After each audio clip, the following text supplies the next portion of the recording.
The Bruins are back home. David Pastrnak in a very Euro outfit, if I do say so myself. They're back home for a long time. There's Hampus with the Christmas tree. They kick off a 5-game homestand. Oh, yes, David Pastrnak looking a little bit Southie vibes. Euro vibes and Southie vibes.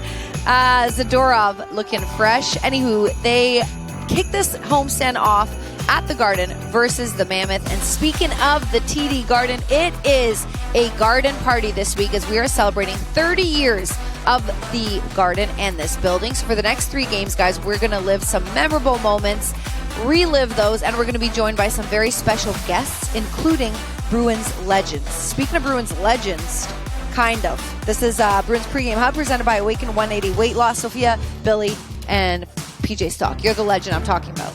Oh, thank you. Am I right? Well, in my mind. In your mind. My mind. All that matters. Yeah, it's all that matters. True. In my mind, I am. Yes. All that matters. Yes. Good to have you back, buddy. Great to be back. You didn't get the color coordination note? I did not. And honestly, I thought this was, I look really... You look like Ivan Drago from Rocky IV. Yeah, I'm keeping this on, though. It's a little chilly in here. It's a little big for TV, but you got to try things out and figure it out later. Yeah, we'll get there. We'll get there. Eventually. So PJ's on our show today and Thursday. PJ, as I mentioned in the opening there, the Bruins are back home after a 3-game road trip. And on the road trip, those were the numbers, 2-1-0, so 4 points of a possible 6. They scored 13 goals. They were looking great, but they allowed 6 in their last one, so that number's a bit inflated because of Sunday's game. 2 for 6 on the power play, 5 for 9 on the penalty kill, and as you see, 4 of a possible 6. Billy, you were covering those games. What'd you make of the road trip? Pretty good. I really like their workmanlike attitude in St. Louis. Get down, but then doesn't matter, no problem. They get down in Winnipeg, no problem whatsoever. They come back with 3 goals in rapid succession in the first period. And they had, if I remember correctly, going into in their previous 3 games, going into the last game, was 9 different goal scorers. So I really like the depth that they've been showing. You know, the Minnesota game, really good in the first. Not bad in the second, not so good in the third. As Soph said, Peach, that led to an explosion of goals from Minnesota. But overall, you will take 4 of 6 points all the time on the road. And we're talking about the road. They also had a win just before that road trip, so some extra points. But going into that Minnesota game, there was so much noise around it. Of course, the huge trade with Quinn Hughes coming to that and the electricity in the building. They started off great. And it's just, that it wasn't a long game road trip, but we talked about this morning. It was for days. It was longer than normally three or four. You're just hockey. When you have a couple of days off in between, you start to think about different things. And I don't think they were as sharp as that game progressed. They were playing, again, I thought Minnesota's one of the top teams out west. Lots of noise in that building with the trade with Quinn Hughes, and I thought they started off great, and it tallied off towards the end. Yeah, it was. Listen, the only thing it was. People look at that final score, and I have no issue with that. Mm-hmm. They did a good job, and now you got to come back and make hay here at home. Well, speaking of home, they were on a 3-game winning streak at TD Garden and 9-0 over their past 11 games. So here, back at the Garden, especially during the Garden Party, hopefully the building is alive. Good opportunity to secure some points. I think so. And we talked about it this morning. Speaking of long, how long was that show this morning? Kept going and going. But we talked about that traditional, maybe that's the wrong word, but the expected first game back. And so, Peach, we hope that that's not the case in this one. Because the Bruins, where they are, Peach, they can ill afford to get off to a slow start and play a passive game against a high-skilled team. They don't want to check as much this team. They want to play pace. With all that said, 5 in a row coming up here.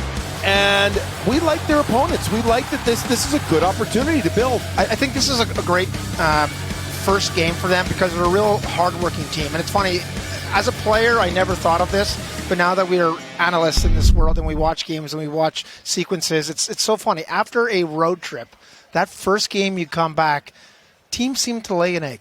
And we don't know why. And as a player, I never even thought about it, but now that's just, we were just talking about it this morning, we were going through it, and I don't know why. But tonight's a great team that has a lot of talent, but works. And I think that's kind of what Boston needs tonight. They need to play against a team that has a great work ethic. The skill set, yes, they do have, but they work. And I think that's something that Boston needs, some of that work ethic, to forget about trying to change up that first game back. the best way to do it is a lunch pail match, and hopefully that's kind of what they can turn this thing into tonight. Well, good segue for me because we're going to talk about the Utah Mammoth, the opponent for tonight. Let's take a look at their season so far. So starting with October, great record there, 8-3-0, then worse in November, and then pretty even through 8 games in December. And last night, guys, a great comeback win. So they're going to be, they are definitely going to be riding high on that. Sunday, this is actually the biggest comeback in the history of the team. In the third period, they came back and put 4 past the Penguins, a team that had been playing pretty good hockey up until the last little bit, but a big moment for them to build on. Hopefully they don't build too much on it as they take on Boston tonight. Yeah, this is a team that can score in bunches. We're going to get into a couple players coming up here. But you notice that record? It wasn't split personality month to month. It's been triple split, triple personalities. I mean, they've been really a team that is riding the roller coaster all over the place. That last game, though, they started feeling it. They started getting going, and they got in a roll. Now, these 3 guys are the guys that are leading them. They do not have Logan Cooley in the lineup. He's out at least for 7 more weeks. Schmaltz, free agent to be, having a free agent type year. Keller, he signed there, captain long-term, another solid point per game season. Dylan Gunther, I know a player we'll touch on coming up a little later. He can shoot, Peach. He's going to be the guy that's going to be you focus on the skill set of some guys, and the one guy that can change a game in 1 second, that's Gunther. The way he can shoot the puck and change it from so many different directions. Other guys, the creativity, and then Gunther gets it on his stick, and it's changed. So not a lot of time and space for him tonight. Okay, well, Billy, you were watching, obviously, the road trip, and you wanted to talk about how against Minnesota, they gave up too many slot shots. Not just many. In general. Okay? And talk to my friends at Sports Logic, just phenomenal analytics stuff. And you know I don't use too many of them, so Pete, you'll learn that. But to me, this is telling. 7.9 slot opportunities given up per game on average. That's 3rd most or 29th rank in the NHL. And the Bruins have to clean that up. They have to, because eventually that's going to bite them in the you-know-what if you continue allowing pucks to get to that area. These are good mini highlights, Soph, because this happened a lot. But on the trip, they went 5 against in the first St. Louis, 12 against Winnipeg they gave up, believe it or not, and then 6 against Minnesota, so a total of 23. And again, there's your average of 7.5 per game. They got to get it down into the 5. And you say, well, what's the big deal? What's that difference? 2 of those is a big, big difference. And it's okay. It's okay to have those slot chances if you have players in between the goalie and your net. So if you're in between that slot chance and you are great at blocking it, if you're just there and you're giving up those opportunities, you saw what could happen. But we were watching a pregame skate this morning. There's not one guy on the team that can't shoot.